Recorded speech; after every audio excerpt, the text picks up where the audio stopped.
TV हो, mobile या फिर अखबार, प्रचार के हर एक माध्यम पर आपने ऑनलाइन गेम खेलने और पैसा कमाने के विज्ञापन जरूर देखे होंगे। आईपीएल के सीजन में ऐसे विज्ञापनों की बाढ़ आई दिख रही थी, लोगों को यह बताते हुए दिखाकर कि उन्होंने गेम खेलने के दौरान 100 रुपए लगाए थे और 1 करोड़ रुपए जीत लिए। लोगों को ऑनलाइन गेम खेलने के लिए मजबूर किया जाता था। ऐसे भी अनेक मामले सामने आए जहां लोगों ने ऑनलाइन गेम में लाखों रुपए गंवा दिए, लेकिन कुछ भी जीत नहीं पाए। जीतना संभव भी नहीं था क्योंकि यह पूरी तरह से फ्रॉड था, धोखा था और सरासर ठगी की जा रही थी।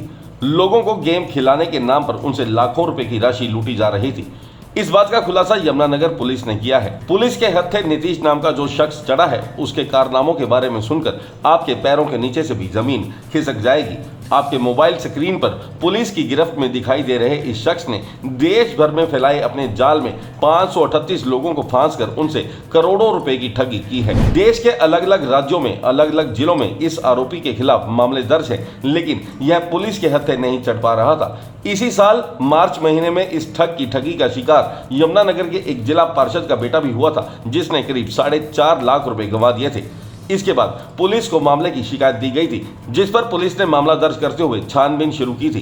पुलिस ने मामले की तह तक पहुंचकर पाया कि इस गोरख धंधे को बिहार के कटिहार जिले से अंजाम दिया जा रहा था। इस आधार पर पुलिस ने कटिहार पहुंचकर दबिश दी, जहां पर बनाए गए एक सीक्रेट रूम से 30 मोबाइल और 8 लैपटॉप बरामद किए गए। 12 लोगों की टीम इस ठगी के धंधे को अंजाम दे रही थी, जिसका मास्टरमाइंड नीतीश नाम का यह युवक था। एसपी यमुनानगर मोहित हांडा ने जानकारी देते हुए बताया कि इस आरोपी को अदालत में पेश कर 7 दिन के रिमांड पर लिया गया है। कटिहार पुलिस ने भी इन आरोपियों के खिलाफ एक मामला दर्ज कर छानबीन शुरू की है। उन्होंने कहा कि इस आरोपी ने देश भर में 538 वारदातों को अंजाम दिया है और रिमांड की अवधि के दौरान इससे पूरी वारदातों का खुलासा किया जाएगा। यमुनानगर से रजनीश सोनी की रिपोर्ट। यमुनानगर पुलिस के थाना साइबर क्राइम में एक एफआईआर जो है वो मार्च 2023 में दर्ज हुई थी, जिसमें लोकल ज़िला पार्षद जो हैं उन्होंने कंप्लेंट दी थी कि 4,54,000 के करीब उनके पैसे ऑनलाइन ठगी से ब्लू डार्ट कोरियर के नाम पे ठगे गए हैं। पहले एक आरोपी को जो है वो बिहार से ही गिरफ्तार किया गया था पुलिस स्टेशन साइबर क्राइम की टीम के द्वारा।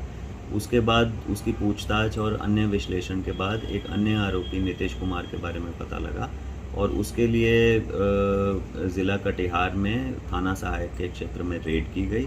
इसके लिए इसकी गिरफ्तारी के लिए हमारे पास अरेस्ट वारंट था। इसके लिए जब रेड की गई तो वहाँ पे ये पाया गया कि ऑनलाइन गेमिंग का एक गिरोह जो है वो वहाँ पे काम कर रहा था। उसमें 12 सदस्य थे जो वो दिन रात वहीं पे 29 लैपटॉप और 29 मोबाइल फ़ोन और 8 लैपटॉप जो है वो वहाँ पे इस्तेमाल हो रहे थे। कई सिम कार्ड्स और अन्य सॉफ्टवेयर और हार्डवेयर वहाँ पे मौजूद थे। उन सबको सीज़ किया गया।